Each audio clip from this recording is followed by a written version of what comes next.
Tired of fake smiles and insincere words.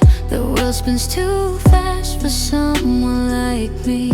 Surrounded by people, yet feeling invisible. Like maybe I don't belong in this society. It's not because I'm weak. I don't blame the world for being unfair.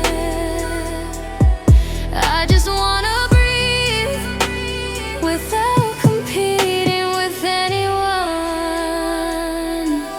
Lone wolf chooses to leave the pack in search of a place where it feels comfortable, even if it means loneliness and fighting alone. It hopes that one day time will heal its heart. Lone wolf.